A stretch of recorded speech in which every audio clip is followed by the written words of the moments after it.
FM.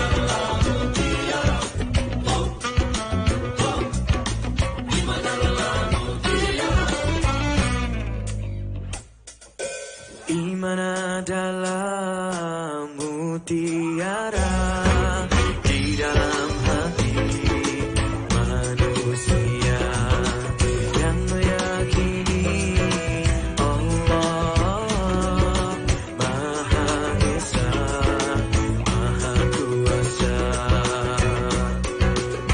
Tanpamu iman bagaimanalah merasani hamba padanya.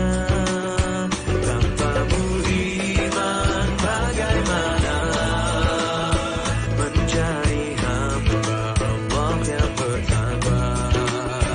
Iman tak dapat diwarisi dari seorang ayah yang bertakwa.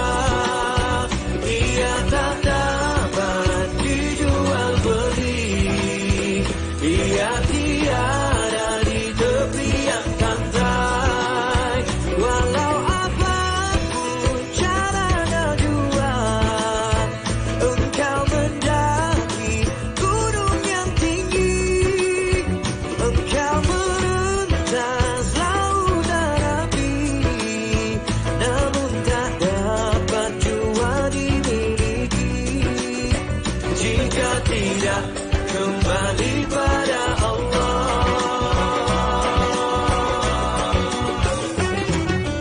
Iman adalah mutiara di dalam hati manusia yang meyakini Allah Maha Esa, Maha Kuasa.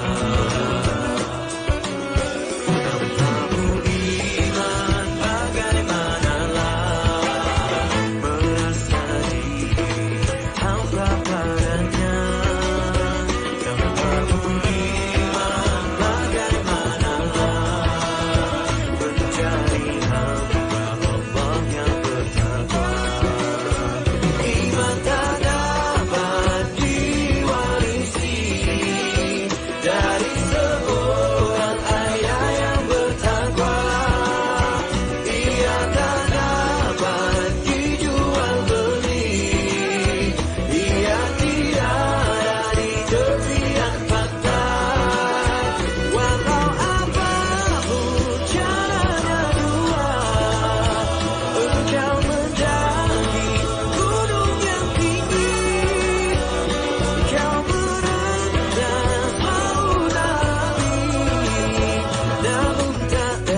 hyaluronic acid, new.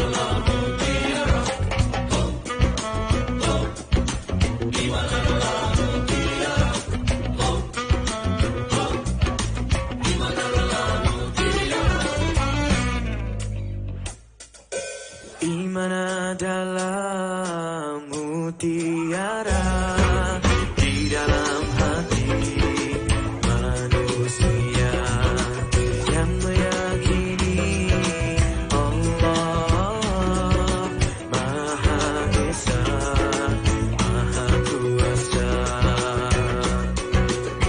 Tanpamu iman bagaimanalah merasani hampa padanya. Tanpamu iman bagaimanalah menjadi hamba Allah yang bertakwa. Iman tak dapat diwarisi dari seorang ayah yang bertakwa. Ia tak dapat dijual beli. Ia tiada di tepian pantai. Walau apapun caranya jua, engkau mendaki gunung yang tinggi. Engkau merentas lautan api, namun tak dapat jua dimiliki jika tidak kembali pada Allah.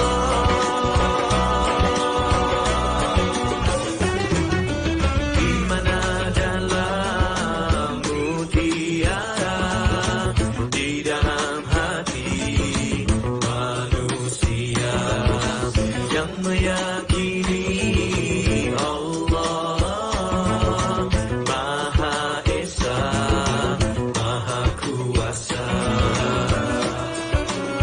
Tanpamu iman bagaimanalah merasani hampa padanya.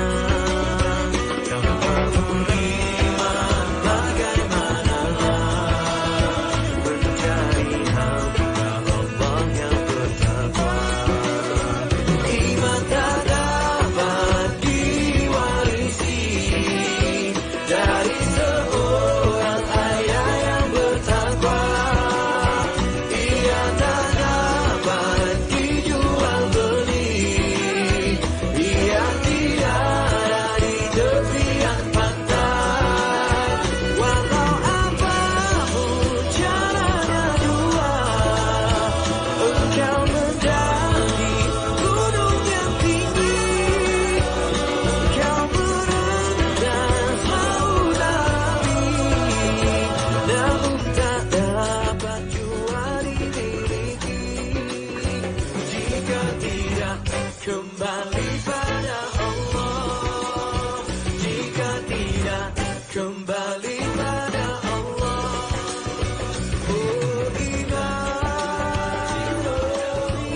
Assalamualaikum warahmatullahi wabarakatuh.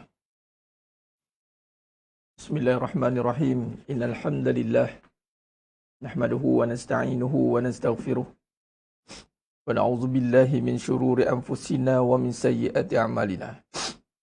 May yahdihillahu fala mudilla lahu wa may yudlil fala hadiya lahu. Asyhadu an la ilaha illallah wahdahu la syarika lah. Wa asyhadu anna Muhammadan 'abduhu wa rasuluh. Allahumma salli ala Muhammad wa ala ali Muhammad. Rabbi yassir wa la tu'assir, Rabbi tamim bil khair. Rabbi shrah li sadri wa yassir li amri wahlul 'uqdatam min lisani yafqahu qawli. Allahumma iftah alaina hikmataka wanshur alaina min khazaini rahmatika ya arhamar rahimin. Wallahu allazi la ilaha illa huwa alimul ghaibi wa syahadah huwa rahmanur rahim. Wallahu allazi la ilaha illa hu al-malikul quddusus salamul mu'minul muhaiminul azizul jabbarul mutakabbir. Subhanallahi amma yushrikun. Wallahu al-khaliqul bari'ul musawwiru lahul asma'ul husna. Yusabbihu lahu ma fis samawati wal ard. Wa huwal azizul hakim. Wala hawla wala quwwata illa billahil aliyyil azim wala manja minallah illa ilaih amma ba'du. Ayuhal mu'minun ittaqullah usikum wa iyaya bitaqwallah faqad fazal muttaqun. Alhamdulillah, sidang jemaah yang dimuliakan Allah Subhanahu wa taala. Syukur kita pada Allah Subhanahu wa taala diberikan lagi kita kesempatan, ruang dan peluang untuk kita terus duduk dalam suasana ketaatan, yakni majlis ilmu. Kita niatkan untuk mencari kebenaran kerana itu satu tuntutan dan kewajipan. Ilmu ni ada ilmu yang tidak membawa kepada kebenaran. Kenapa? Kerana tidak ada niat untuk mencari kebenaran. Ada ilmu yang mana kadang-kadang dia terpalit balik kepada fitnah. Sebab kita berada di dunia, tuan-tuan. Kita berada di dunia. Bila sebut dunia, darul imtihan, tempat ujian. Seperti mana yang semalam, kelas malam saya ada sentuh, yang mana guru saya ingatkan, ilmu yang tidak sampai kepada Allah, itu ilmu yang batil. Apa jua bentuk pun. Jadi maknanya keutamaan yang kita nak tekankan di sini adalah kebenaran. Dan itulah yang disampaikan oleh baginda Nabi SAW dan para Nabi dan Rasul turun-temurun, yang dinamakan risalah kebenaran. Dipanggil dinul haq. Risalah kebenaran itu dinul haq. Dan mana bila sebut dinul haq, mana agama ataupun kepercayaan yang benar. Lalu agama yang benar. Dan sudah pasti agama yang benar ini tertegak dengan ilmu. Ilmu itu mandatory sebenarnya. Cuma ilmu yang tidak dimulakan dengan kefahaman yang benar. Sebab itu tidak hairan kalau kita lihat dalam konsep kehidupan, dia akan kembali melihat siapakah yang benar-benar berilmu. Atau dikata lain, apa ciri ilmu ini? Merujuk kepada apa? Takutkan Allah. Itu dia.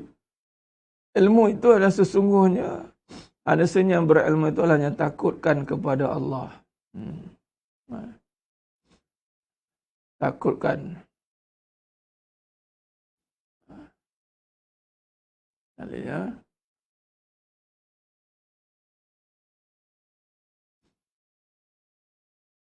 Yang mana bila kita tengok firman Allah SWT ni, sebab saya dah pergi pada konten utama ilmu. Sesungguhnya takut pada Allah, innama yakhshallahu min ibadihil al-ulama. Sesungguhnya takut pada Allah di antara hamba-hambanya adalah mereka yang berilmu. Ulama tu jamak lah. Tapi nak menunjukkan bahawa surah Fatir ayat 28, innama yakhshallaha min ibadihil al-ulama innallaha azizul ghafur. Sesungguhnya di antara hamba-hamba Allah yang takut kepadanya hanyalah para ulama. Sesungguhnya Allah Maha Perkasa lagi Maha Pengampun. Baik. Kalau kita lihat di sini, ulama kalau ni saya kaitkan dengan dia ada dua jenis perbahasan tuan-tuan. Ada perbahasan yang sudut perbahasan syarah daripada matan setiap perkara tafsir satu-satu. Ada perbahasan yang kita lihat hikmah. Hikmah ni daripada kalam-kalam ulama juga. Orang yang alim, yang faqih, bila dia melontarkan sesuatu ilham orang ulama ni, yang orang takut Allah ni, dia memang luar biasa ilham dia. Berbeza dengan orang yang hanya tahu. Saya bezakan di sinilah, tahu dan takut. Takut ni rujuk pada ilmu. Tahu ni, dia ilmu juga, tapi dia pengetahuan. Dia info. Dalam khabar. Kalau kita ni, kita dapat maklum. Ya, itu perkataan Arabnya maklum. Dia tahu, dia maklum akan perkara itu. Tapi nak pergi kepada ilmu, dia melibatkan jiwa. Jiwa ni yang hati yang akan membawa ilmu. Tak kisahlah anda mahir dalam pelbagai bidang dari sudut struktur pendidikan agama yang dibangunkan. Tuan-tuan, sebenarnya kita nak bangunkan jiwa yang takut kepada Allah. Sebab kalau kita lihat perbezaan antara maklum, tahu dengan arif, yakni arif pula merujuk kepada orang yang mengetahui dan memahami. Subhanallah. Khair. Jadi apa yang kata arif yang mengatakan ni daripada Sahibu Sama Datuk Syukri Mufti Kelantan. Orang yang arif tuan-tuan. Antara yang mahir dalam tamsil. Memang nak jadi orang yang mahir tamsil ni bukan sekadar belajar ilmu mantik, tetapi ketajaman melihat setiap yang ada itu dengan Allah, atau ayat dia gitulah, dengan Allah. Dan pagi ni kita nak sambung perbincangan dengan risiko ni. Baik. Sahibu Sama Al-Fadilatul Syekh Sahibu Sama Datuk Syukri Mufti Kelantan. Walaupun dia dan ciri orang yang fuqaha ni, yang arif ni tuan. Kadang-kadang mereka mungkin tidak ada ruang yang banyak untuk kita selalu berdamping. Kita mungkin dengan keadaan sekarang, dengan urusan yang banyak, lagi pula dia ada jawatan-jawatan. Tapi hebatnya Allah Ta'ala ni, apabila kita berdamping dengan orang-orang yang lautan ilmu ni tuan-tuan, yang penting adalah kita akan dapat, dia panggil intipati, dia panggil yanfa'uha. Yang ni manfaat pada kita tu subhanallah macam ubat lah tuan-tuan. Kita ni saya bagi contoh lagi. Saya nak mulakan ni bagi anda semua, moga Allah bagi faham tentang kaedah ilmu ni sedikit sebanyak lah saya kongsikan sikit. Sebab perjalanan saya kepada hikmah itu. Baik. Tamsil ni anda pergi farmasis lah. Sebab kalau pergi hospital, dia perubatan. Ubat maksudnya dari segi handle pesakit. Kalau pharmaceutical ataupun farmasis, dia handle ubat. Baik, anda pergi farmasis atau jumpa dia farmasis. Walaupun dia ada gudang ubat, tapi dia tak bagi semua ubat. Faham? Sikit dia bagi, satu bungkus je. Tetapi satu bungkus tu cukup untuk menyelesaikan masalah kita. Faham? Kadang-kadang kita gairah nak duduk dengan orang yang dia banyak ilmu ni. Kita kalau boleh nak dia bukan kita duduk dengan dia duduk dengan kita. Ulama tu duduk dengan kita pula. Tu jenis berkopit kata 24 jam. Tak, dia bukan macam tu konsepnya. Macam contoh kalau tengok pada Nabi SAW lagi lah, sahabat-sahabat. Terus berpisah dengan Nabi terus. Macam Sa'ad bin Abi Waqqas, terus pergi Cina. Tak ada dah nak jumpa Nabi. Masa dia terus hijrah. Masa dia masing-masing buat kerja masing-masing. Melainkan dalam konsep tengah menuntut lah, lain lah. Kalau tengah niat menuntut lain. Tapi nak bagi tahunya, bila saya jumpa dengan Allah takdirkan, izinkan jumpa dengan fuqaha ni, faqih lagi arif ni. Kenapa saya kata gitu? Sebab pertama dari sudut cara pandang dia. Orang yang faqih lagi arif ni tuan-tuan, pertama dia tak akan memandang orang lain itu lebih rendah dari dia. Masya Allah. Walaupun yang datang ni seorang budak. Tu, anda kena pastikan betul. Dia tidak pernah membezakan kedudukan dan pangkat. Walaupun dia berpangkat tuan-tuan. Ni susah Kadang-kadang kita jumpa yang Kedudukannya bukan berpangkat, tapi kedudukan diangkat oleh kedudukan. Yang contoh, ialah dapat gelaran-gelaran tertentu. Kan? Ini memang ada pangkat. Jawatan. Contoh, satu lagi. Ini saya nak mulakan dengan saya nak cerita perjalanan. Sebab saya nak masuk bagaimana kaedah hikmah melihat masalah ni, tuan. Bagi contoh, almarhum Datuk Abah Sandir Al-Hafiz menjaga 12 agung tu, tuan. Menjaga 12 agung bukan benda yang kecil, besar. Dari segi jawatan. Tapi dari segi kepribadian, dia masih tak ada driver, dia biasa je. Dia bawa kereta sendiri. Begitu juga bila saya dengar perkongsian pada ayahanda saya. Tuan Guru Haji Saha. Ulama besar tuan. Kalau ada sekarang ni memang ulama besar lah. Beliau wafat, meninggal umur 70 lebih, 80. Kalau ada sekarang umur arwah Tuan Guru Haji Saha 90 lebih. Bahaya Tun lah, Tun Mahathir. Mana ulama tua lah kan. Sama juga datang sendiri. Sendirian datang. Sama dengan arwah Ustaz Semungi Sidik. Ini nama-nama besar. Ustaz Ahmad Dahlan. Ini orang politik tapi dia ilmu tinggi. Arwah Ustaz Nasoha. Ini nama-nama ni tuan-tuan. Mereka ni penawar. Ini nak cerita ni. Penawarnya luar biasa. Sedikit diberikan tetapi sihat dia berpanjangan. Kita ni kadang-kadang makan ubat tak sihat. Tak jadi penawar tuan-tuan. Tuan-tuan, sedang menyembahkan Allah Ta'ala. Ilmu ni penawar. Dia bukan ilmu yang banyak, tapi ilmu yang menjadi penawar kepada seluruh penyakit, yang mana penyakit yang besar itu penyakit hati. Sebab tu dia ada tarbiyah. Jadi maknanya, bila saya melihat, Masya Allah, hebat perjalanan ulama'-ulama' yang innama yakhshallahu min ibadihi al-ulama' tu. Ketakutan mereka kepada Allah tu bukan sekadar ditunjukkan dengan anak takut Allah syekh, anak takut dah. Mereka menanggalkan pakaian keakuan keduniaan itu. Walaupun mereka berada pada sudut dunia memang berjawatan.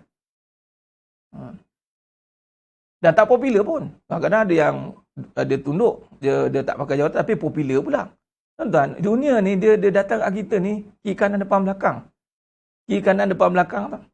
Atas bawah tak datang sebab atas nak balik jumpa Allah. Bawah nak masuk kubur.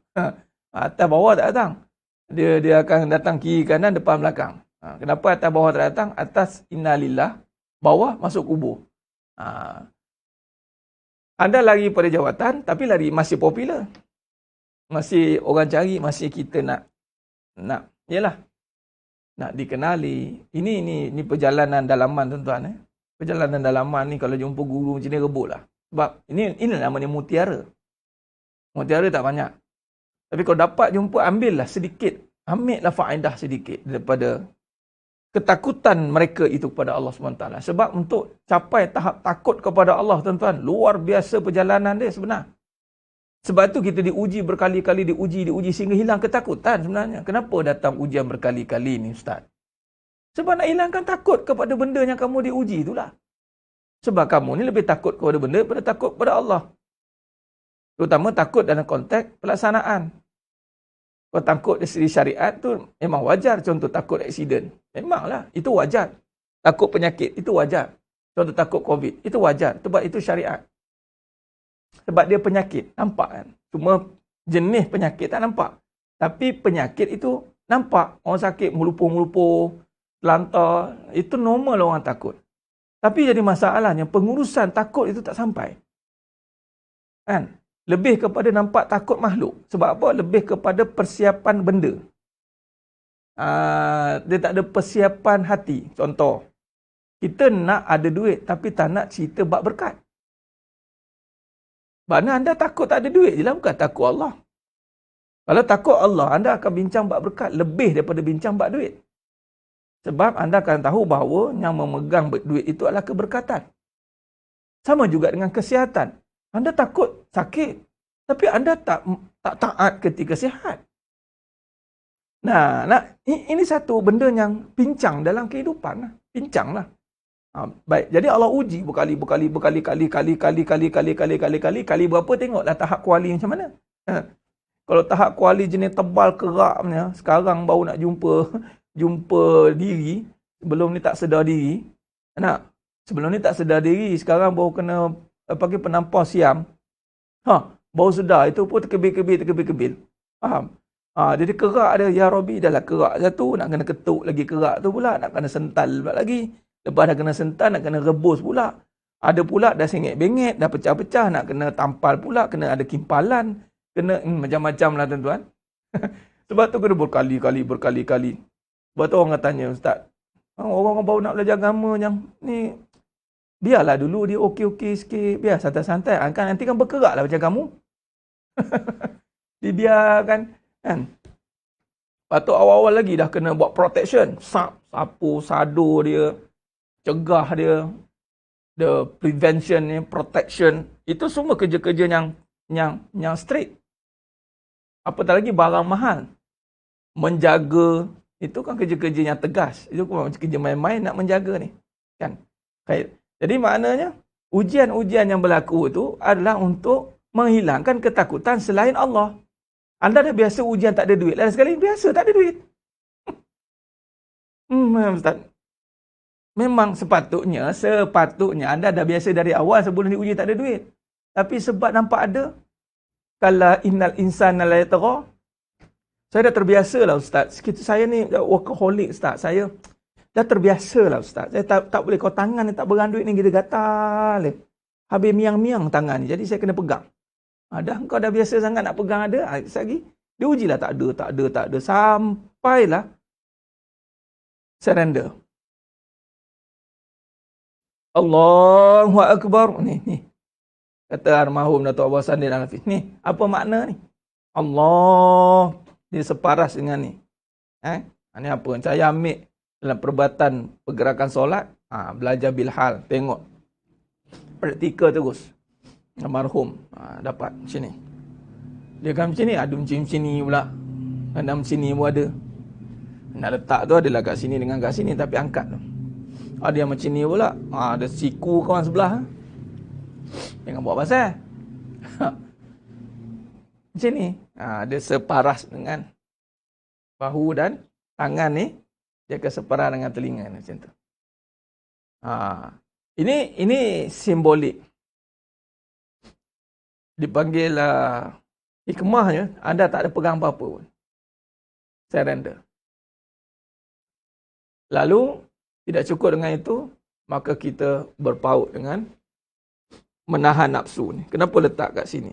Dia ada dua kan, hati, qalbu merujuk pada hati, perut. Uruf, kita akan pegang kat perut. Nafsu kuat.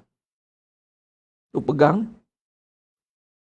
nafsu tu, jangan bagi dia lepas. Kalau dia lepas tuan, berapa rapu perangai. Jadi bila angkat surrender, sepatut dari awal lagi dah tahu kita ni tak pegang duit. Tak ada apa-apa. Duit perlu diuruskan. Dialirkan kepada segala tanggungjawab dan keperluan. Tapi jenis yang nak cabar-cabar Allah kan, dalam hati aku kena ada. Itu kira macam tanpa sedar kita cabar. Maka ujian pun datang tuan-tuan bertubi-tubi. Sampai hilang. Kadang-kadang orang masih tak terima hakikat dia tak ada, diuji lagi. Sehinggalah tak ada, masih lagi rasa aku kena ada, dia sengsara lagi. Dan bila nak habis tu? Bila dia menerima siapa yang ada. Sebab tu Ustaz kenapa ujian berkali-kali? Ujian tak ada je masalah. Masalahnya sekarang adalah bagaimana kamu merasai ujian itu. Dia semua konteks itu tentang ketakutan sebenarnya. Risiko ni cerita bab takut. Management, risk management. Urus ketakutan sebenarnya. Pengurusan ketakutan. Sebab tu balik pada mukadimah saya ni, adalah takut pada Allah. Maka hikmahnya, balik pada Syekh Usamah cerita tadi, dia kata apa? Al-ulama, itu pakaiannya takwa. Dia kait kat situ pula. Ulama, pakaiannya takwa. Siapa yang memakai takwa, maka itulah ulama. Jadi, jangan kita tertipu dengan pakaian ini. Pakailah. Habis kalau tak pakai, tidak ikut KPI pula. Pak kata arwah Tuan Guru Ustaz Sahar kita, beliau pakai serban, pakai jubah. Kalau pergi ceramah pakai kot jubah yang hitam tu. Smart lah. Tapi dia tidak menghalang orang nak pakai selain itu. Selagi mana tutup aurat. Almarhum kata kepada yang ada, saya kata, hantar kau nak pakai jin, pakailah katanya. Ni okey dah ni, okey dah ni. Tapi anda tak boleh lah. Itu dia, nampak? Macam saya contoh, tak boleh lah pula tiba saya. Bukan kata salah, tapi bersalahan. Dia tak kata salah, tapi bersalahan. Jadi tak nampak proper. Dia panggil adab. Tak kena. Boleh je tak nak pakai saya buka serban, pakai sikat. Dan nak pula yang tahu ni lulusan mana ni? Dia ni lulusan Al-Azhar Syarif. Ui. Habis pakaian dia ada apa? Dia Azhar dalam hati dah dia. Pakai pergi ceramah, pakai baju seloreng-seloreng. Kan? Nak bagi tahu macam moden. Walaupun dalam moden tapi dalam hati ada Allah. Tapi dalam macam tu, macam mana nak beza kan? Sebab tu kita kod mana ada uniform kan? Kalau macam tu kerja pun tak payah ada uniform. Pakailah ikut suka tak pakai. Tak boleh lah. Kalau kerja polis pakaiannya. Doktor pakai doktor. Adalah dia punya, at least adalah dia panggil formality tu. Sama lah juga pendakwah, penceramah, guru yang telah Allah amanahkan position dia duduk di hadapan ni, maka pakaiannya mesti berbeza lah. Takkan sama. Itu.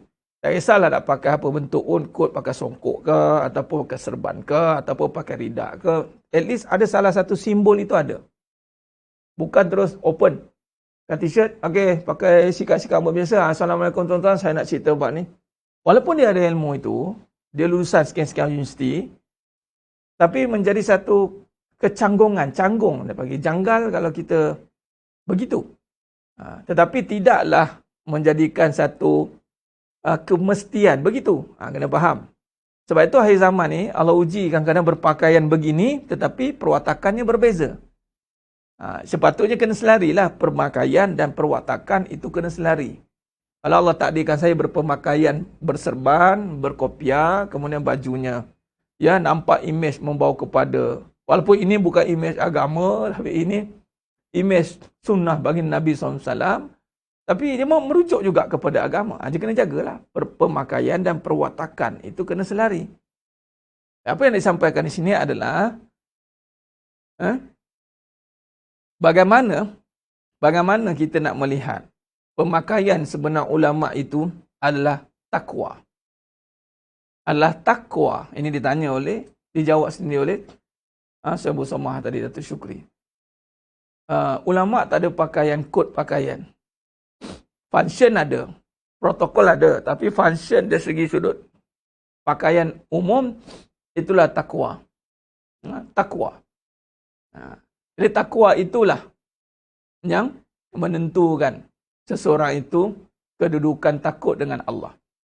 Dan bila takwa itu takut dengan Allah, kemudian sempurna ketakutannya, sempurna ketakwaannya, maka inilah digelarkan sebagai orang yang takut Allah. Inilah al-ulama. Jadi, ciri ulama tadi, takut Allah. Takut bagaimana? Dari sudut kehidupan.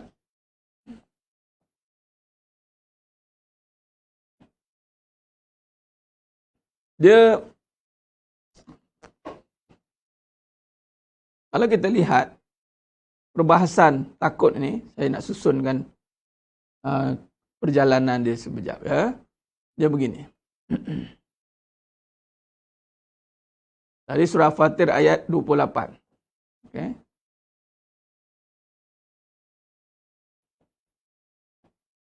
Ini tentang takut. Sama dengan ulama. Takut apa? Allah. Dan pakaian ulama itu adalah takwa.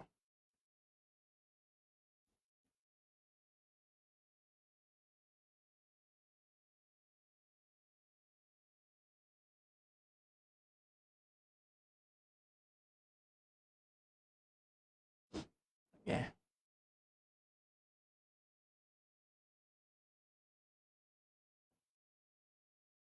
Baik. Dan satu lagi dalil, sesungguh Ya.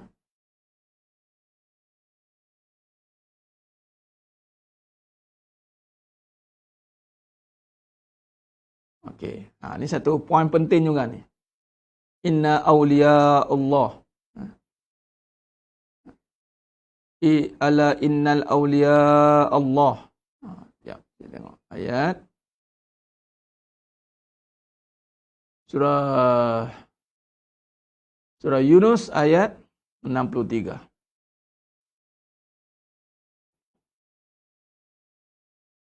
62 dengan 63.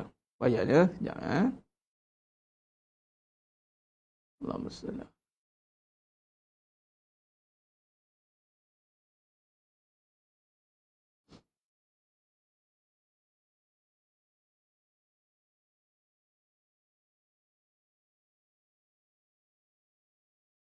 Inna awliya Allah la khawfun alaihim. Tiada pada mereka ketakutan dan kebimbangan. InsyaAllah. Okey, ayat 62-63. Ala innal awliya Allahi la khawfun alaihim wa lahum yahzanun alladzina amanu wa kanu yattaqun. Dan sesungguhnya wali-wali Allah itu tidak ada kekhawatiran terhadap mereka dan tidak perlu mereka bersedia hati. Iaitu orang beriman dan mereka selalu bertakwa. Jadi, merujuk takwa ni juga, kita akan rujuk kepada wali Allah. Masya Allah. Wali Allah. Apa ciri wali Allah ini? Kalau kita rujuk dalam surah Yunus, tiada kebimbangan. Ni kita lebih kepada, kita kena belajar nak urus ke risiko ni, kita kena rujuk kepada mereka yang tiada kebimbangan. Baru betul kita nak cerita bab risiko. Tiada kebimbangan. La khawfun alaihim wa lahum yahzanun. Khawfun tiada ketakutan atau kebimbangan dan tiada yahzanun kesedihan. Masya Allah.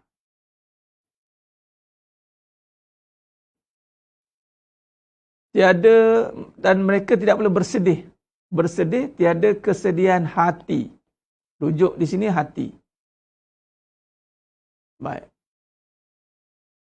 Kalau kita lihat di sini sidang jemaah yang mulakan Allah SWT. Apa yang kait dengan perbincangan kita pada pagi yang penuh barakah ni? Dengan ciri-ciri begini, baru kita boleh susun kembali perbahasan kita. Sebab, kalau kita lihat, hidup ni adalah mengurus ketakutan. Bila sebut pengurusan risiko, mengurus apa? Risiko ni rujuk kepada apa? Risiko lah. Ni ambil risiko ni. Kita ambil risiko ni. Okey, bisa kita akan kaitkan dengan takut. Itu je lah. Allahumma salli ala Muhammad. Jadi, erti kata lain, mengurus takut. Okey. Takut apa? Takut kita pecah pada dua. Takut yang bersifat alami. Ada. Takut yang bersifat tersembunyi. Khafi. Halus. Takut alami ni yang dipanggil umum. Umum maklum adat. Adat takut. Ini dah dihandle dah, tuan-tuan. Yang ini dah ada dah. Apa dia? Majlis Keselamatan Negara. Tu takut umum tu. MKN dah ambil handle dah. Ada pula pihak berkuasa. Itulah panggil, di bawah MKN inilah akan adanya badan-badan penguat kuasa. Mereka ni nak uruskan ketakutan umum lah. Poli-poli semua tu nak cegah apa? Takut aksiden. Semua benda macam tu lah, sebab tu disamannya polis trafik, JPJ. Semua tu, itu takut umumnya Ustaz. Takut dia curi. Takut itu adat. Silakan. Itu keselamatan. Takut umum melibatkan keselamatan. Kena faham betul-betul ni. Ni takut pun tak kerti beza. Dah habis semua takut-takut. Takut-takut. Keselamatan. MKN. Apa cerita apa? Keselamatan. Sebab tu keselamatan ni juga ada dua keselamatan di dunia dan di akhirat. Kita nak selamat di dunia, akhirat tak fikir pun. Tu pula nak bincang lain pula tu. Okey. Baik, sekarang ni takut yang mana yang kita nak uruskan? Takut yang ada dalam hati. Ni takut yang adat umum. Ni tak duduk dalam hati, tuan. Dia kat luar. Tapi bila hati kita tak faham, dia mula jadi tadi yahzanun, bimbang. Tu kalau tak ada Pak Gad, Pak Gad panggil lah. Kalau tak ada security, rasa macam tak selamat lah. Kalau tak ada ini, tak boleh lah, hati saya tak selesai lah. Dia mula campur adukkan ketakutan. Tak boleh. Dia ada dua. Sekarang takut yang kita nak uruskan, yang takut ni tak payah bising-bising. MKN ada, call dia polis, datang, selesai. Tapi macam tak selesai lagi lah dalam ni. Itu takut khafi. Takut yang tersembunyi. Takut yang tersembunyi ni melibatkan isu yang gaib, yang tak nampak. Jaminan.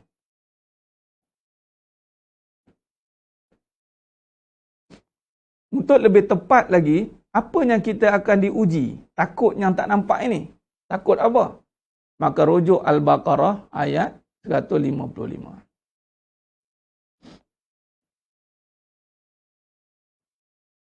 Maka takut walana beluannakum bisyai'in minal khauf wal ju' wa naqsin minal amwal. Khauf wal ju'. Takut yang sikit yang Allah bagi. Allah tak bagi banyak takut ni. Takut hati ni Allah bagi ni terduduk kalau Allah bagi banyak. Tapi untuk kita uruskan.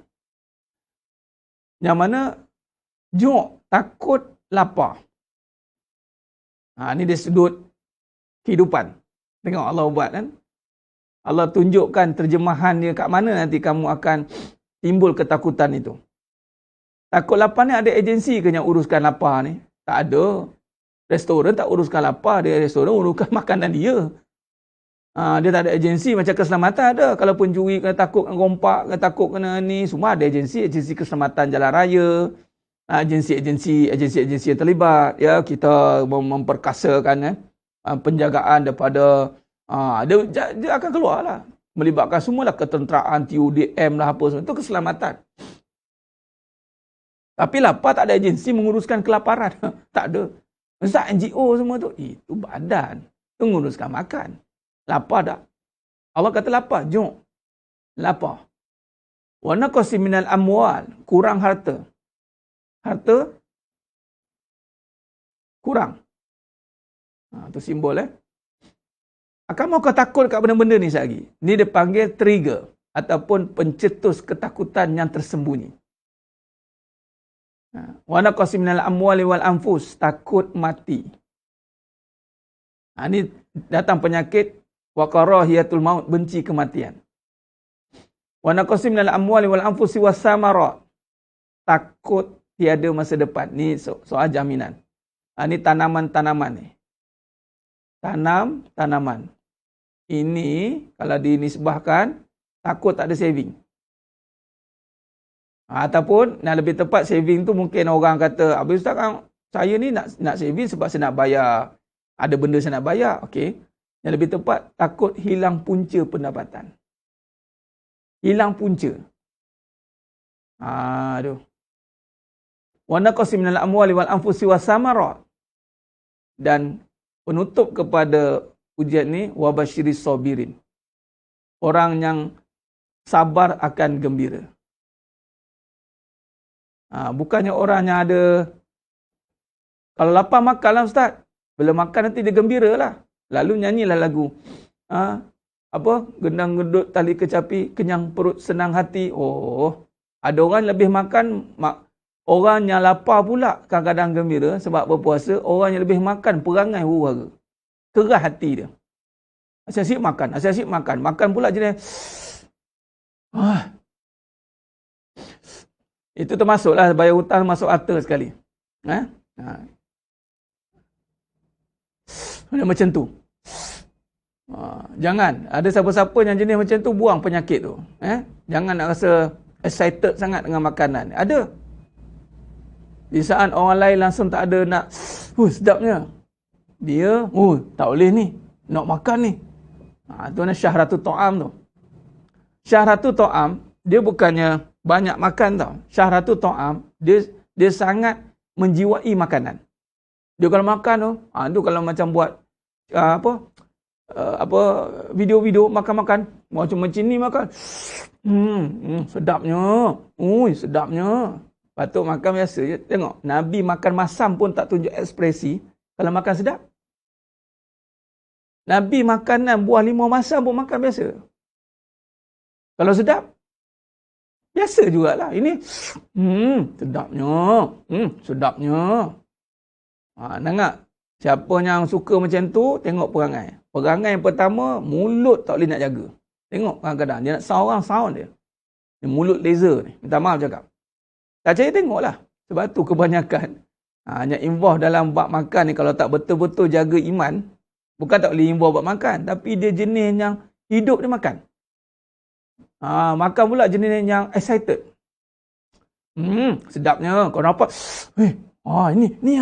Lepas tu dia nak pula nak satu-satu itu je. I tak makan brand lain. I makan brand ni je. Lepas tu compare. Yang sana lagi sedap kan daripada sini? Ni perangai compare ni. Mak makan. Memang hati keras tuan-tuan. Minta maaf cakap. Itu syahratul ta'am. Bukan banyak makan. Dia makan cepat bunyi-bunyi tu. Bukan sebab kadang-kadang makan kita memang berbunyi. Ni. Jangan kita tukar bateri. Ni berbunyi ni. Kena faham bukan bunyi-bunyi. Setengah orang memang dia berlaga ni berbunyi. Lalu kalau makan pakai mikrofon. Ni. Makan.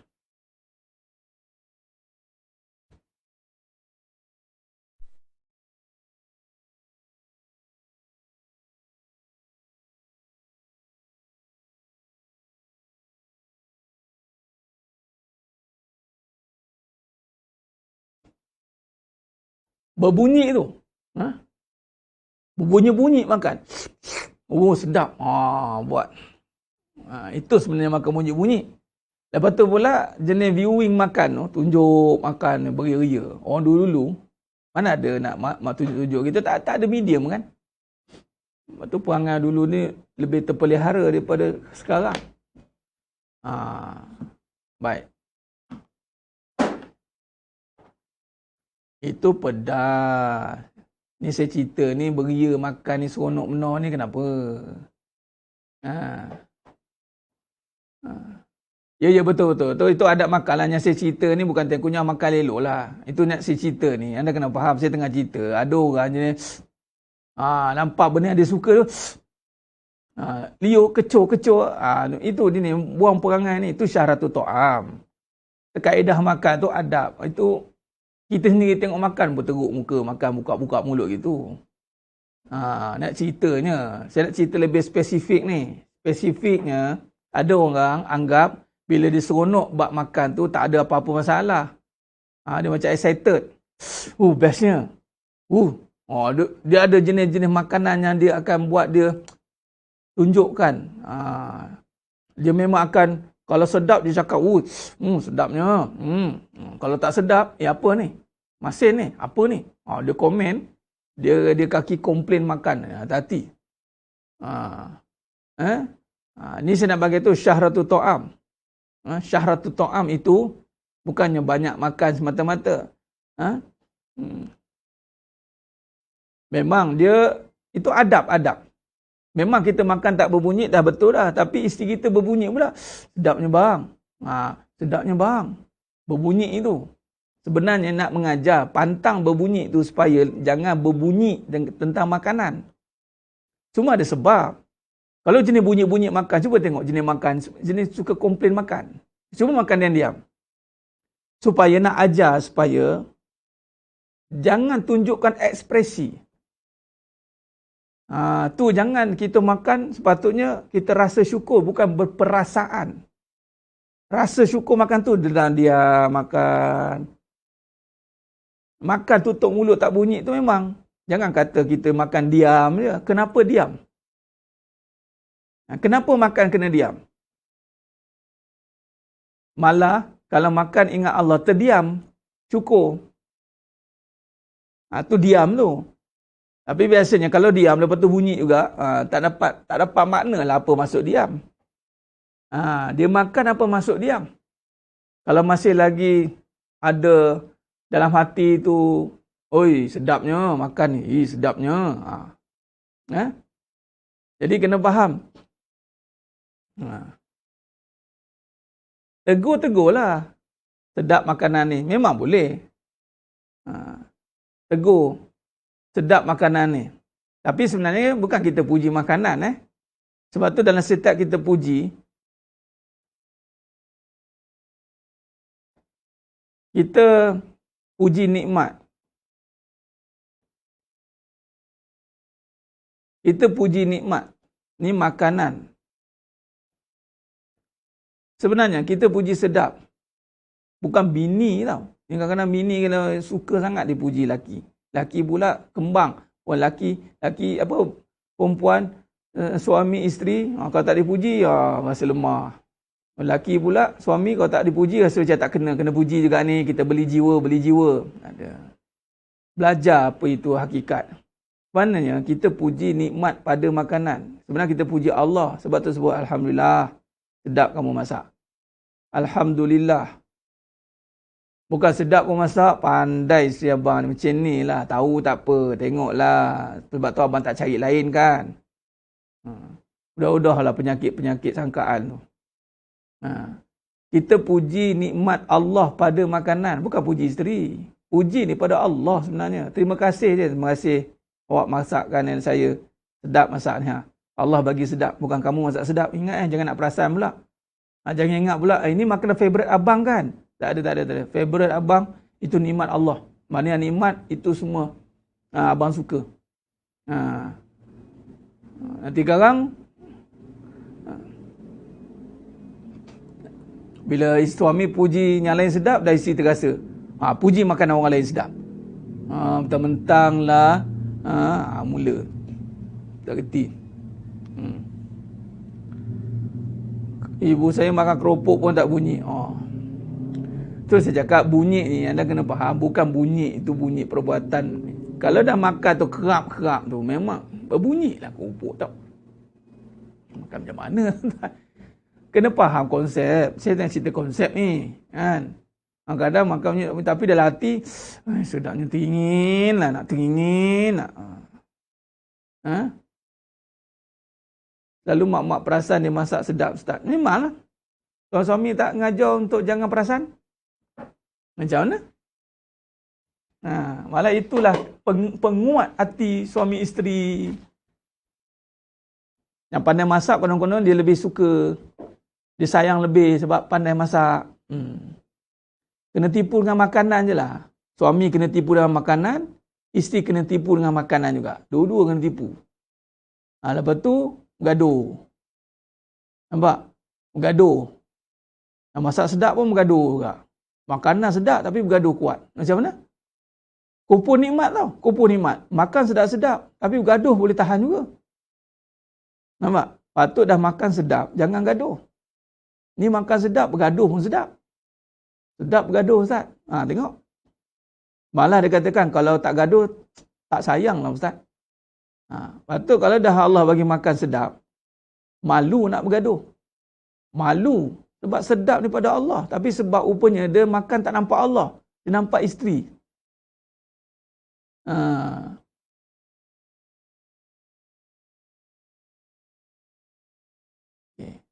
Bab bunyi tadi kesimpulannya, jangan bunyi banyaklah bab makan ni. Sedap ke, komplain ke, teringin ke, jangan banyak bunyi. Makan apa ada. Nabi makan apa ada. Jangan nak mengada-ngada. Tu je. Lepas tu saya tak ada request nak makan apa. Tapi kalau kita nak bagi orang makan, ya, kita buat yang sebaiknya. Kalau sendiri mau makan, apa ada makan. Abang tumpang makan je. Jangan tinginlah awak buatkan satu malam hari ni. Apa tinginlah nak makan ni. Tak payah nak tingin-tingin. Layan keinginan yang tak ada ke mana tu. Kan? Jangan banyak bunyi bab makan ni. Makan apa ada. Tapi kalau nak makan, nak bagi orang makan, situ tak apa. Ada kan apa yang tak ada. Pergi cari. Nak makan apa? Nak bagi orang makan. Cari. Tapi kalau makan untuk diri, makan apa ada. Buat apa gaduh Ustaz? Yelah kita cakap apa gaduh. Berapa ramai yang bergaduh walaupun dah makan sedap. Puan Khadijah, gaduh. Tunggulah Allah bagi hujan saat gini. Nak cerita buat hujan ni, berapa ramai yang bergaduh. Makan bagi sedap, tapi bergaduh kuat juga. Memanglah buat apa gaduh. Bagi yang faham, Alhamdulillah. Bagi yang tak faham, baik. Jadi, takut yang tersembunyi ini adalah akan melibatkan tentang kehidupan. Kehidupan. Jadi, kalau kita rujuk kepada saya buat takut tersembunyi ini, lapar. Saya nak cerita lapar. Lapar ni, takut di sini kalau kita rujuk, takut apa ni? Hati. Hati ni kena kawal ketakutan. Sebab kalau tidak dikawal, maka takut ni akan masuk dalam hati. Maka dalam hati ni ada takut apa? Tak ada makanan. Bab makanan ni makan. Maka sebab takut makanlah, dia akan buat benda yang apa saja sehingga dia tak takut Allah. Nampak? Ni salah ambil risiko ni. Dia pertama dia Allah uji. Ni nama uji. Uji ni Allah nak tengok dia faham ke tidak. Dia faham ke tidak. Dia belajar ke tidak. Yang paling penting dia beriman ke tidak. Ni cerita ni. Jadi cerita bab iman di sini. Maka bila hati-hati, sebab ada takut yang kalau kita tidak handle dengan baik, dia akan masuk ke dalam hati. Rupanya takut tak makan. Sehingga terkeluar takut Allah itu, sehingga masuklah takut dunia, maka dia tak takutkan Allah, maka dia cari makan. Tak kisahlah Ustaz, halal ke, haram ke, aku tak kisah, yang penting aku dapat makan. Atau yang lebih tepat, dapat duit. Dia bukan cek makan, nak cek duit. Dia tak kira halal haram. Sebab dia takut, lebih takut dia tak ada makan. Lebih takut dia tak ada duit. Tapi kalau dia faham, makan, kenapa Allah uji aku takut tak ada makan? Dia patut kena renung. Ni kata mengurus risiko ni. Orang lebih takut kepada tak ada makan, tak ada duit. Tetapi tak renung. Siapa yang mengadakan makan, siapa yang mengadakan duit. Ni cara nak urus risiko. Sebab tu kalau kita rujuk kepada ulama' tadi, al-ulama' takutnya kepada Allah. Kenapa? Maka diceritakan tentang halal dan haram. Ni kena penting ada ilmu ni. Ni kata ilmu ni. Maka pakaiannya adalah takwa. Maka inilah wali Allah. Wali Allah ni dia takkan bimbang. Dia takkan bimbang. Kita belajar yang maksimum terus. Kemudian nak jadi tak jadi tu kita serah pada Allah. Yang penting ada ilmu benda ni. Kena belajar maksimum. Jangan belajar daripada orang gagal. Minta maaf, saya ulang lagi sekali. Jangan belajar dengan orang yang gagal. Jangan belajar dengan orang yang kecewa. Minta maaf. Bab kehidupan tolong street. Saya minta maaf cakap. Hara dia buatnya. Belajar dengan wali Allah. Dengan ulama'. Dengan orang yang takut Allah. Urus lapar macam mana. Urus tak ada duit macam mana. Jangan sibuk nak belajar dengan orang yang dengan Allah pun tak takut. Jangan. Jadi cara dia kita rujuk ilmu Allah lah. Senang cerita. Tak payah nak rujuk orang. Orang pula rujuk cara dia bawa ada kait tak dengan ilmu Allah. Kalau tak ada kait, main sangkaan, main projection saja, tak payah. Kita dah pergi ambang akhir zaman dah ni. Ambangnya macam-macam buat dah ni. Nak selesaikan hidup kita ni. Okey? Sidang jemaah yang muliakan Allah Ta'ala. Hati-hati dengan tip-tip yang tidak kena-mengena dengan poin-poin yang kita nak selesaikan. Apa dia? Kita nak selesaikan takut ni. Bukan sekadar nak selesai cari makan. Kita bukan sekadar nak makan banyak. Kita nak hilangkan takut tak ada makan ni. Bukan sekadar nak cari duit je. Nak hilangkan takut ni. Perangai takut ni. Tuan-tuan, bila ada duit nanti kalau takut ni tak hilang, anda masih takut hilang duit pula. Padahal duit dah ada. Makan dah ada. Tapi takut lagi. Jangan main-main. Baik. Jadi sedang jemaah yang muliakan Allah Ta'ala. Sebab tu tip-tip hati-hati. Kalau kita belajar bab-bab profesional, kita boleh belajar dengan orang yang authority, maka dalam bab kehidupan pun, walaupun tak ada sijil authority kehidupan, itu cabaran ni. Cabaran dengan mengajar bab kehidupan ni, siapa-siapa boleh bercakap. Tapi kalau dalam bidang-bidang ilmu, mungkin orang akan kata, dia ni ahli ni, dalam bidang ni. Kalau bab agama pun kena ada authority. Dalam bidang agama tak ada cerita sembarang-sembarang, dia kena ada authority, belajar semua struktur agama, dari segi pondok mana ini, universiti mana, kaji. Tapi dalam kehidupan, sila orang agama pun kena belajar dengan orang yang kehidupan tu. Dia tengok, tu lantar mengaji lagi. Tengok Ana berjaya je. Ana berniaga pandai. Tengok. Kita pun terkebil kawan. Oh, iya ke? Padahal ilmu agama banyak lah. Sebab tu agama, dia pecah tadi. Din, risalah kebenaran. Agama yang benar, itu struktur agama.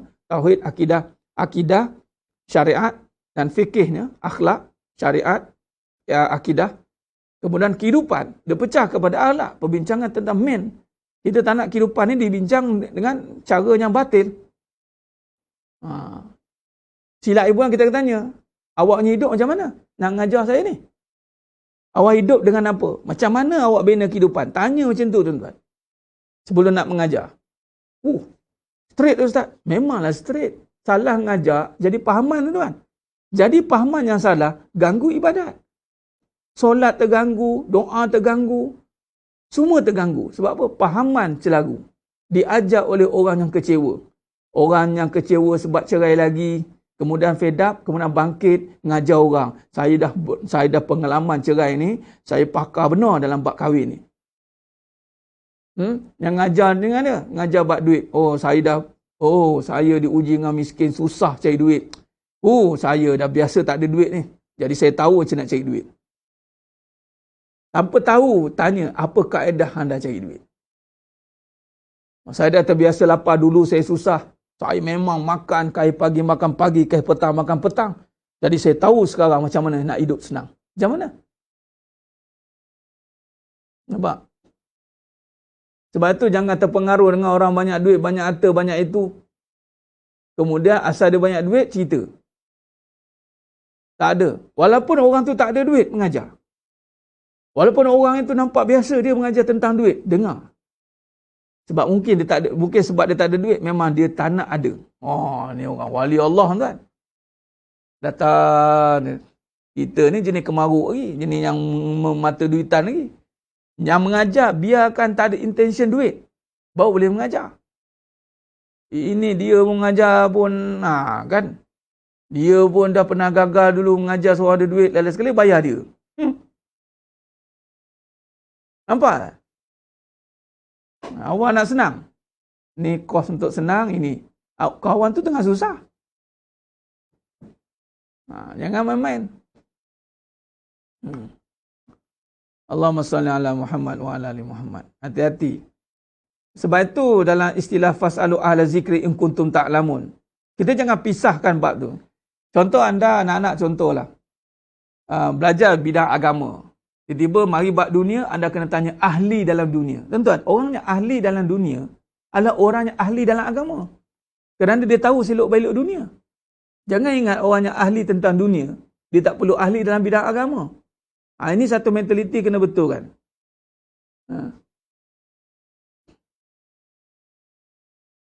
Mentaliti yang kena betulkan. Jangan ingat, ni bidang agama dah sempurna, jadi kena tanya orang dunia yang pakar dalam bidang dunia ni. Dan akhirnya campur aduk lah. Patutnya kita kena pakarlah bidang agama dan kita kena menguasai bidang dunia dengan orang agama yang menguasai bidang dunia. Ini straight ni mengaji ni tuan. Bukan senang-senang nak ngaji dengan sebarang-sebarang orang. Pertama cakap, kalau dalam bidang agama, kita akan kaji latar belakang orang kan. Jenis siapa ni nak ngajar agama ini. Kaji dia siapa, guru siapa. Tapi kalau bidang dunia tak nak kaji. Habis Ustaz, apa masuk bidang dunia yang Ustaz masukkan? Yang tidak melibatkan teknikal. Atau lebih tepat, bidang-bidang yang mengajar kita tentang semangat kehidupan. Kalau bab teknikal, belajarlah dengan orang tu. Dia pakar bab teknikal, engineering. Belajarlah, tak apa. Bidang-bidang teknikal diharuskan.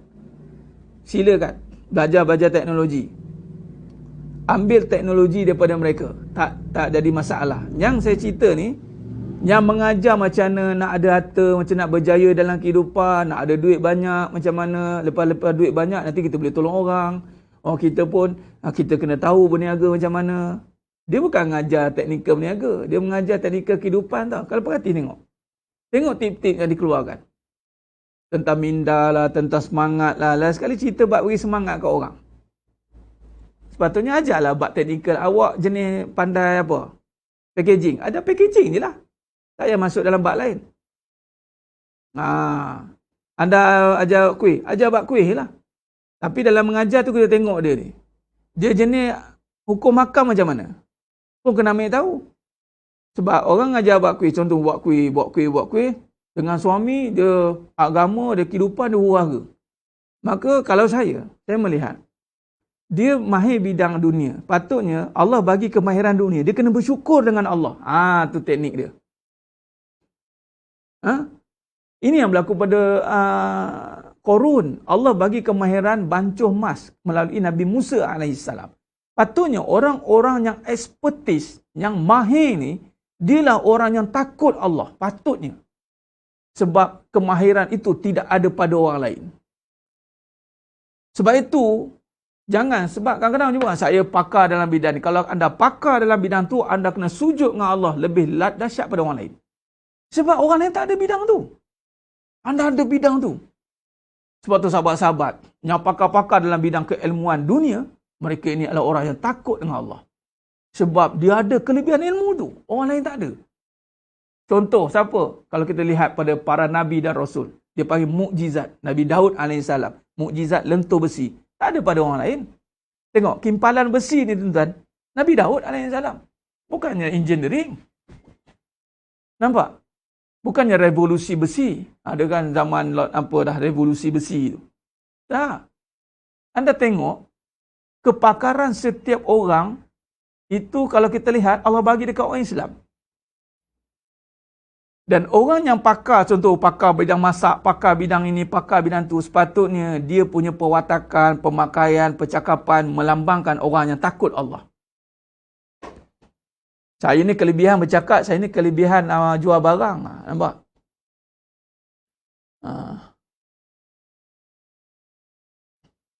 Ini pada semalam soalan Wan Nosita. Suami minta isteri pakai berat tapi suami solat masih ada tertinggal. Apa kena-mengena nak suruh tengok perangai suami baru kita nak pakai jadi baik? Ini satu masalah juga ni. Ustaz, suami suruh pakai tudung tapi dia pun solat tinggal. Habis tu, tudung anda ni bergantung kepada solat orang ke? Udah anda ni bergantung kepada alim orang ke? Agama jangan letak pada orang. Agama tak pada hukum. Jangan pakai di saat suami dah jadi guru yaya. Oh, astagfirullahalazim. Macam ustaz bolehlah layak pakai isteri pakai pudar. Pak ustaz dah berserban. Tapi memang pun saya nak bagi tahu mana-mana suami yang nak isterinya berubah dari sudut penampilan, anda kena ubah penampilan anda. Tak percaya? Anda try tengok. Tapi anda kena kuat hati tu. Anda pakai serban, tengok isteri anda berapa lama dia bertahan pakai ketat. Try tengok ah. Kita bagi masa, pakai serban, pakai ketat. Pakai serban, pakai ketat. Itu isteri ustaz. Isteri ustaz pakai ketat. Tapi tunggu masa lah tu. Sekali lagi, you say no, I say next. Itu ke? Patutnya kan?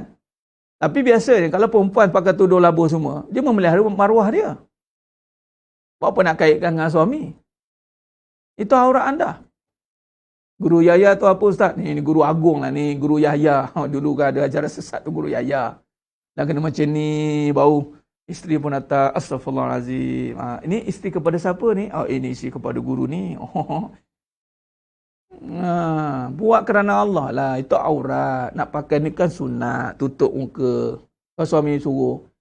Elok kan? Tutup lah. Ini tak abang muka macam tu. Takkanlah suami macam tu kita nak ikut macam tu. Lemahnya iman kita. Iman bukan letak pada suami. Iman letak pada Allah. Nampak? Jadi sedang jemaah yang muliakan Allah SWT. Kena faham tu. Buatlah kerana Allah. Bukan kerana suami. Tapi suami ada hak menyuruh. Samalah dengan seorang mak bapak. Mak ayah suruh anak solat. Mak tak solat. Adakah anak boleh cakap mak pun tak solat? itu anak deraka. Sebab yang disuruh itu adalah ada dalam hukum. Bila ada dalam hukum, maka wajib laksanakan. Apa yang disuruh ada dalam hukum, walaupun yang suruh itu tidak melaksanakan hukum itu, maka yang menyuruh tidak melaksanakan, dia akan kena. Yang disuruh tidak melaksanakan pun akan kena. Sebab apa? Kenapa disuruh menutup aurat? Kamu tak nak tutup aurat. Lalu kita pun jawab, sebab yang menyuruh pun tak tutup aurat. Okey, 2 kali kena.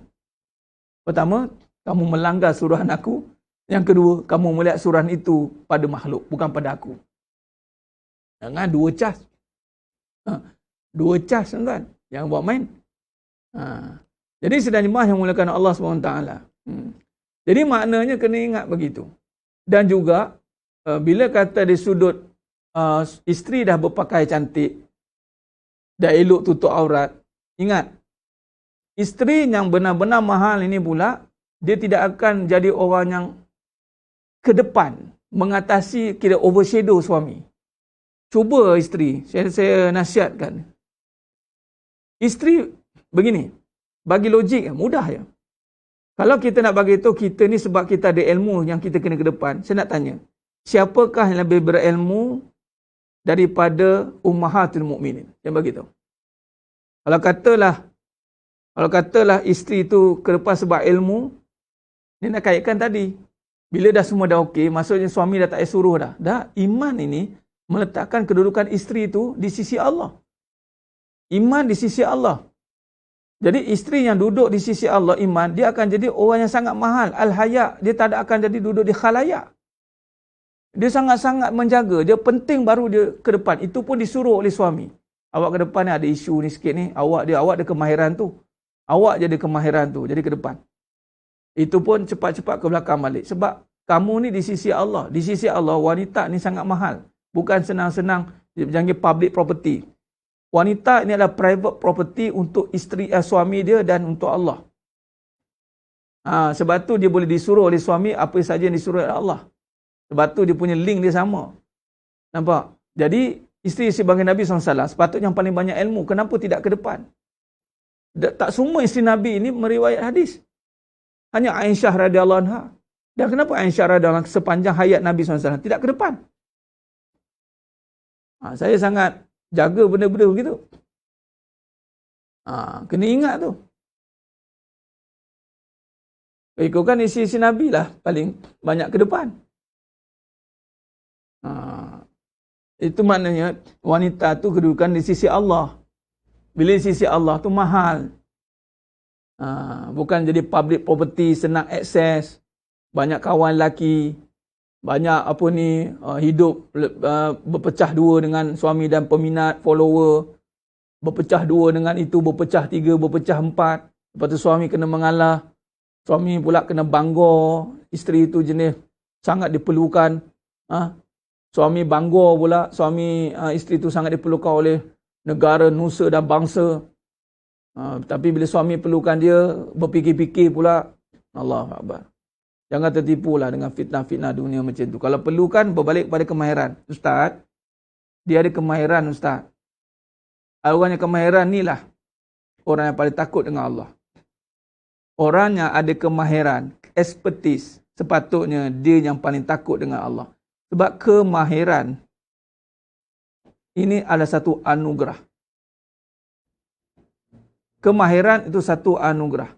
Barang siapa yang diberikan kemahiran lebih sikit daripada orang lain, masa Allah dah lebihkan dia. Bukan senang-senang. Ataupun dipanggil pakar. Oh, isteri saya pakar, bidang ni pakar. Jangan suka-suka duk gelar diri pakar. Kalau pakar tu merujuk kepada mahir. Bila mahir, dia akan merujuk kepada Allah lah. Kita tengoklah pemakaian dia, ketakutan dia di sisi Allah macam mana. Sebab tu kadang-kadang dia akan jadi orang kumpul nikmat. Allah bagi dia kepakaran, digunakan untuk mencari kemurkaan. Hati-hati. Jadi sedang jemaah yang muliakan Allah SWT. Suami bangga isteri jadi popular, malah bangga popularkan isterinya. Tu hati-hati. Ingat pakar ni mesti ingat Allah. Sebab pakar tidak boleh dapat sewenang-wenangnya. Ramai orang nak jadi pakar. Tapi kepakaran itu tidak datang tiba-tiba. Dia ada anugerah. Dia perlukan proses. Dia perlukan penelitian. Berkali-kali baru dapat kemahiran itu. Kalau ada kemahiran itu, sepatutnya dia adalah orang yang paling takutkan Allah. Tunduklah kepada Allah. Sebab hanya Allah yang memberikan kemahiran itu. Jadi sedang jemaah yang mulakan Allah SWT. Mau Ustaz, kalau suami reda suami itu sama dengan reda Allah ke? Jangan kira suami reda aja. Reda itu, dalam bab reda adalah redanya Allah reda. Bukan reda dengan ikut apa yang kita reda. Reda kepada benda yang halal. Suami tak boleh reda sebarang-sebarang. Kalau suami reda, silap-silap yang direda itu benda yang dosa, nanti tumpang dosa ni. Apa sahaja yang tidak ada dalam agama, kita tak boleh reda. Jangan suami pula, sebab suami kena ada ilmu. Jangan suami pula jenis suka-sukanya. Keredaan duduk pada hukum hakam. Keredaan duduk pada ketaatan. Keredaan sama dengan ketaatan. Isteri yang taat adalah dalam pengajian, dalam bab ni saya ambil pada almarhum juga, Dato' Abbas Sandi Al-Hafiz. Isteri yang taat ni, dia akan dengar suruhan. Dia akan dengar. Dan ini ada dalam hadis juga. Dan penyejuk mata. Penyejuk mata ni, dia tak ada perangai. Isteri tak ada perangai. Kalau suami jenis yang, kang aku tak reda kan, dia marah pula, muncung lah apalah. Itu kan penyejuk mata tu. Itu suami kena sejukkan. Suami yang kena sejukkan, kena pujuk, penat-penat. Suami pula yang kena memujuk isteri. Itu bukan penyejuk mata. Penyejuk matanya, qurrata ayun. Memang tak banyak perangai. Tengok, jenis yang suami tak perlu nak rasa, orang kata apa, tak boleh lah. Isteri aku ni banyak PL, kang cemburu lah, dia mengajuk lah. Kang macam-macam perangai ni. Itu bukan penyejuk mata. Hati-hati wahai para isteri. Suruhan ni, dia boleh mendengar ketaatan. Kalau suami katalah dia ni berniaga. Berniaga ataupun buatlah NGO apa ke. Suami nak test lah. Bawah dia ni, dia dah ada program tuan. Ada 1,000 orang. Satu kali tu suami kata, ini awak cancel program tu ataupun awak bagi kat orang lain handle. Saya nak awak dengan saya. Tengok isteri tu macam mana. Abang kena faham lah. Kita kan sama-sama. Kita dah janji. Ni cakap lembut ni. Ni isteri tak marah ni. Tapi kata, kan kita dah janji dah. Nanti kan bila saya dah habis program dengan 1,000 orang ni, saya layan abang lah. Kita kan dah berjanji. Abang reda saya ya. Abang reda ya. Okeylah, abang reda lah, kamu pergilah. Suami kena, okeylah, abang reda lah, pergilah. Reda suami itu bukan reda mengalah. Suami kena mengalah dengan kelembutan isteri yang terpaksa digunakan untuk menyelesaikan urusan isteri. Yang urusan itu tak wajib ada pun sebelum. Malah urusan itu ada kemudian. Malah urusan ini tak termasuk sebagai tanggungjawab wanita. Kalau ikut pada agama, tanggungjawab wanita ni besar. Apa dia? Itu mendidik ummah. Mendidik ummah ni bukan mendidik follower ramai. Anda kena ingat, mendidik ummah, sebut ummah ni, kena ada follower ramai. Ustaz, saya follower tak ramai. Siapa follower kamu? Anak-anak saya je. Itulah ummah. Faham? Ummah tu anak-anak. Dan menjaga pemimpin ummah. Kalau kata ummah tak ada, ummah anak-anak, Allah tak bagi anak-anak, suami ada kan? Suami tu pemimpin umat tau. Mana-mana isteri yang Allah berikan kemuliaan berkhidmat dengan pemimpin umat. Oh, besar pahala. Sebab tu ramai orang berebut masa zaman Nabi SAW. Para khalifah ni, panglima-panglima, kiu tuan. Nabi lagi lah. Sebab tu Nabi kena kahwin ikut wahyu. Kalau ikut kan, ramai nak bersuamikan Nabi. Bukan sebab nak baik tu. Kita ni nak kahwin dengan lelaki, nak dapat suami yang baik. Sebab apa? Caring, suka pujuk, suka ini. Jadi isteri tak payah buat apa-apa. Sebab isteri kan tak payah buat kerja rumah. Semua suami yang buat. Jenuh kita macam itu. Ini pemimpin umat. Menjaga pemimpin umat. Suami dia ni pemimpin umat walaupun dia tidak menjadi presiden. Allah meletakkan suami itu sebagai khalifah. Mana-mana isteri, sebab tu boleh kahwin sampai 4 tu. Sebab bagi peluang isteri-isteri berkhidmat dengan pemimpin umat. Bukan kena khidmat seorang-seorang. Sebab tu menjadi satu kemuliaan berkahwin dengan seorang pemimpin umat. Menjaga pemimpin umat. Sebab tu dia ni aset besar agama. Lelaki ni aset besar agama. Maka kena jaga dia. Bukan suami pula yang kena tunduk dengan isteri, tunduk yang apa. Jadi bersyukurlah berkhidmat dengan pemimpin umat. Sebab tu besar pahala suruhan. Suruhan tu bila disuruh untuk melakukan benda-benda yang memudahkan kerja pemimpin umat. Nanti awak tolong settlekan ni ya. Abang tak sempat nak tolong ni, awak tolong settlekan ni. Dia dapat order. Sebab tu isteri, ni cerita bab isteri, suami isteri lah pula ni. Macam mana soalan masuk suami isteri tadi? Tak apalah, halang nak cerita ni. Sebab itu seorang isteri, sehingga dia bukan sebab tak buat apa-apa ya. Orang salah faham, dia ingat tak buat apa-apa. Bukan isteri ni tak buat apa-apa. Sehingga kan, konsep dia pegang ni. Sehingga kan dia tak boleh buat apa-apa. Dia tak boleh buat apa-apa. Tak boleh buat apa-apa. Sebab apa? On call. On call. Memanglah suami tu sibuk. Contoh Sultan. Sultan sibuk tuan-tuan. Tapi tak bermakna Sultan tak ada, permaisuri boleh buat apa-apa. Dia on call. Abang nak kamu ada je. Bila-bila abang perlu, sebab abangnya sibuk, kamu tak payah sibuk. Sebab kalau dua-dua sibuk, jadi menyibuk. Faham? Abang sibuk. Sebab abang masa abang tak menentu. Tapi abang nak kamu ada. Sampaikan dia tak boleh buat apa-apa. Bukan tak buat apa-apa. Aku tak boleh buat apa-apa. Sebab aku on call suami sepatutnya. Walaupun benda simple-simple. Ya, abang nak balik sekejap. Abang nak air kosong lah. Okey bang. Duduk sekejap 2 minit. Okey. Abang kena keluar balik. Okey bang. Itu yang katakan walaupun menyediakan air kosong. Sebab suami ni pemimpin umat. Balik dia minum kejap. Tengok. Dan keperluan dia itu dipenuhi. Walaupun 2 minit.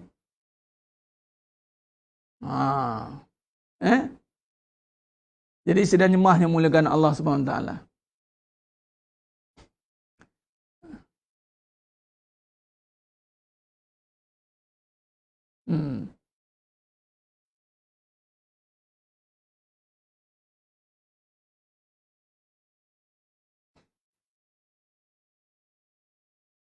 Ada yang mencari jodoh dalam ni.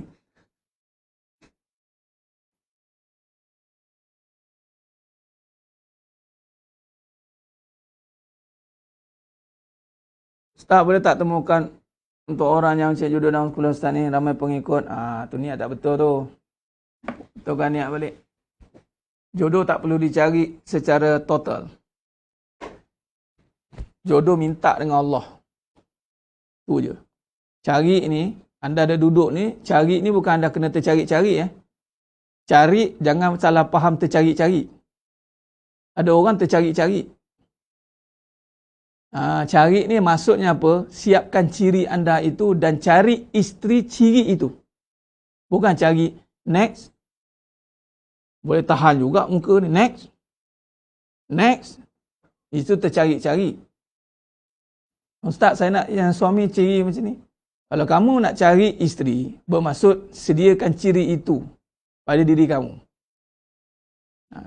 Allah akan temukan. Jodoh ni pertemuan, bukan pencarian. Kena faham cari. Cari ni bukan hilang. Cari ni bukan benda tak ada. Cari yang dimasukkan ini adalah bagaimana nak ditemukan. Maka merujuk pada cari ini adalah adakanlah sifat yang kamu nak tu pada diri kamu. Allah akan temukan lah. Lalu ditemukan. Dia bukan mencari-cari. Dan jangan juga mempromosi. Promosi pun satu hal juga, mencari. Jangan. Jodoh, hidup, mati semua ni telah ditentukan oleh Allah Ta'ala. Tinggal lagi kita cari nilai itu ada tak pada diri kita. Cari nilai kepimpinan itu. Sebagai contoh nak kahwin. Kahwin ni nak memimpin lagi kan. Nak memimpin, nak mendidik. Jadi kita ni kenalah letakkan diri kita ni begitu.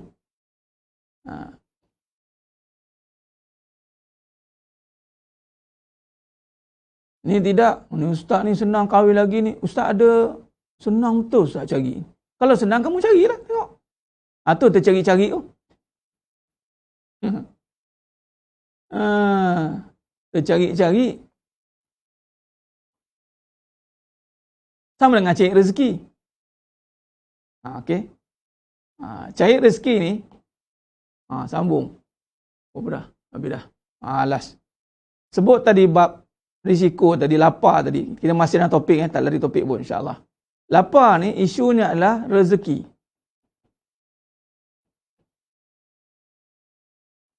Sama juga isu pasangan. Saya masuklah tadi nak taja pasangan. Ini ujian pasangan. Isu jodoh atau kasih sayang. Jangan takut tak ada pasangan. Jangan takut. Dalam ni jangan takut anda tak ada pasangan. Jangan perasan anda ni laku sebab ada pasangan. Faham bab tu cukup-cukup. Saya ni tak apa cerai, saya tak bimbang sebab ramai queue kat luar sana. Saya jadi bercerai dia cepat dia. Laku keras lah ustaz. Laku bukan sebab kamu laku. Laku tu bukan sebab. Tapi sebab Allah dah jodohkan pertemuan kamu tu ada 2, 3, 4. Faham? Jadi, takut ni letaklah kepada Allah. Ini iman. Ini ujian. Ujian pasangan. Ujian lapar ni ujian makan, rezeki. Ini takut. Lihatlah takut dunia itu, yang anda tengok takut lapar tu, takut tak ada pasangan tu, tengoklah kembali apa yang aku nak sebenarnya. Tengok, aku nak cari rezeki. Aku nak cari kasih sayang. Soal, bagaimana nak cari rezeki sedang rezeki itu bersifat ada? Bermaksud kena fahamkanlah. Maka takutlah kamu kepada rezeki itu. Sebenarnya kita takut ni adalah Allah. Maka lapar urusan rezeki. Jadi takutlah kepada Allah. Bukan kata takut tak ada makan. Wa imma, ketika ada makan tuan-tuan, Allah bagi makan, takutlah kamu supaya kamu dijauhkan pada api neraka. Kita tak nak kerana makan kita masuk neraka. Itu masuk dia. Sebab tu berlindung tu. Waqina azabannar, waqina azabannar. Syukur rezeki, syukur.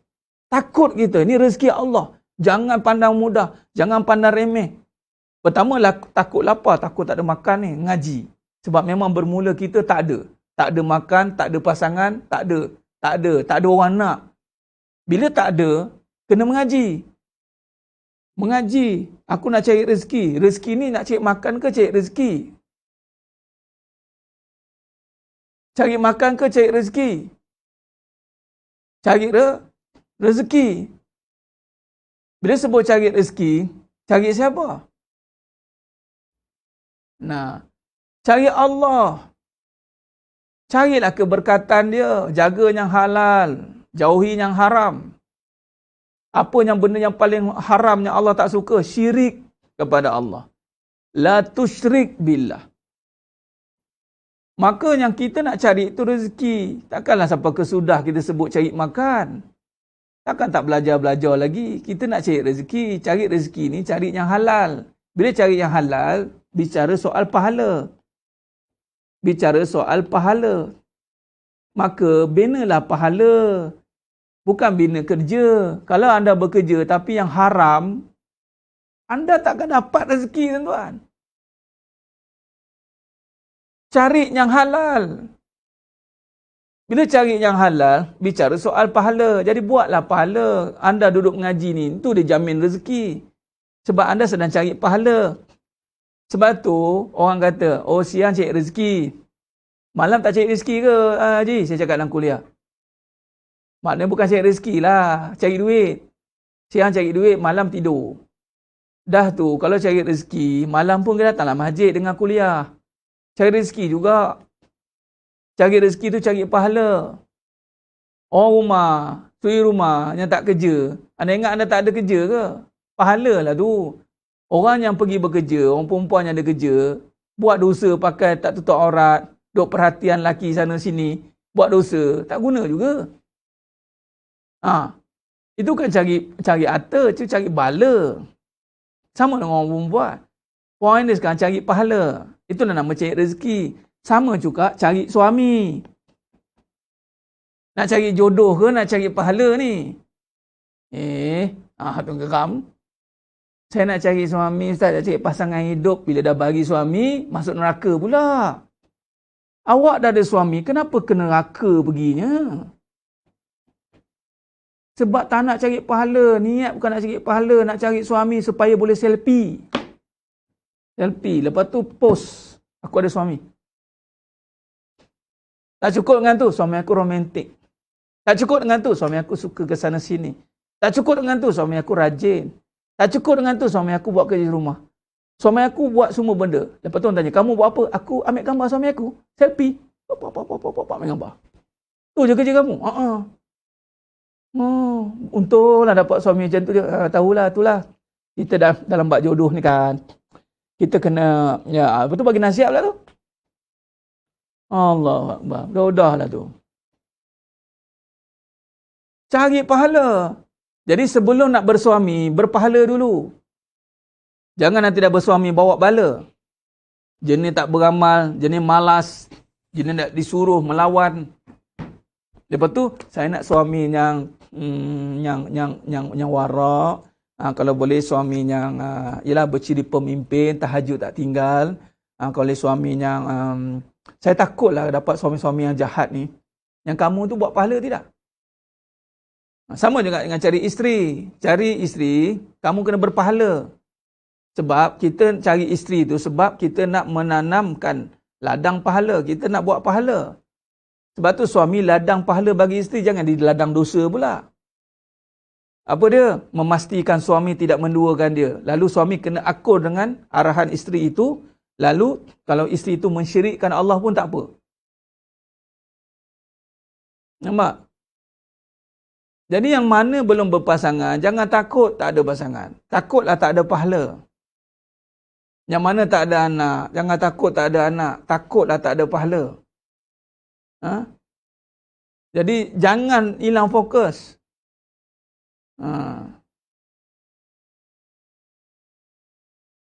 Jadi sidang jemaah yang mulakan Allah SWT. Cari rezeki, tu cari pahala. Takutlah tak ada rezeki ataupun kata lain, takutlah tak ada pahala. Nampak? Ini cara kita hadapi risiko. Kita sambung lagi perbincangan kita pada siri yang akan datang. Baik. Jadi sidang jemaah yang mulakan Allah SWT. Begitulah sikit sebanyak perbincangan kita ni, insya-Allah. Allahumma salli ala Muhammad wa ala ali Muhammad. Baik. Cari pahala tuan-tuan. Ya Allah. Yang kesetia dengan kita ni pahala, bukan Abang Leman. Ya Allah. Abang Leman, tak lagi si Jemah meninggal. Abang Leman pun menangis. Betul lah tu perasaan kan. Dah tak ada seorang, tak ada orang nak layan dia, dah menangis. Sedih, terkenanglah kebaikan si Jemah. Tapi dia punya sedihnya sehari lah. Sedih dia sehari. Inna lillahi wa inna ilaihi raji'un. Ya Allah. Dalam diam tu, alhamdulillah. Faham? Imam yang talqinkan isteri dia, imam tu juga nikahkan dia. Jadi, pahalalah yang meneman kita di dalam sana. Jadi, urus ketakutan dengan pahala. Nanti kita sambung sebab sangat berkerapan. Orang yang berpahala, orang tiada ketakutan. Boleh rujuk surah Baqarah 62. Innal ladzina amanu wal ladzina hadu wan nasara was sabiina man amana billahi wal yaumil akhir wa amilus solihat falahum ajruhum inda rabbihim wala khaufun alaihim wala hum yahzanun. Tak ada ketakutan, tak ada kebimbangan bagi yang berpahala. Falahum ajruhum inda rabbihim. Jadi jangan pula kita mengkhianati asbab pahala. Contoh suami, asbab pahala, jangan kita khianat pula. Jagalah asbab pahala kita tu. Isteri asbab pahala, jagalah isteri tu elok-elok. Kereta ni asbab pahala, jagalah kereta tu elok-elok. Duit asbab pahala, jagalah duit tu elok-elok. Jaga dengan apa? Jaga dengan suruhannya, larangannya. Itu sebenarnya. Baik, jadi sebenarnya yang mulakan Allah Ta'ala, saya kira cukup setakat tu dulu berbincang kita pada pagi yang penuh barakah ni dalam topik pengurusan risiko dalam kehidupan ataupun pengurusan ketakutan dalam kehidupan. InsyaAllah kita sambung pada siri yang akan datang. Aku qali hadza wa astaghfirullah azim li wa lakum wa bila taufiq wal hidayah. Wassalamualaikum warahmatullahi wabarakatuh. Kita tangguh dengan tasbih kafarah dan suratul Asr. Subhanakallahumma wa bihamdik, asyhadu an la ilaha illa anta astaghfiruka wa atubu ilaik. Bismillahirrahmanirrahim. Wal 'asr innal insana lafi khusr illa allazina amanu wa 'amilus shalihat wa tawassaw bil haqq wa tawassaw bis sabr. Wallahu a'lam bisawab. Takbir. Allahu akbar.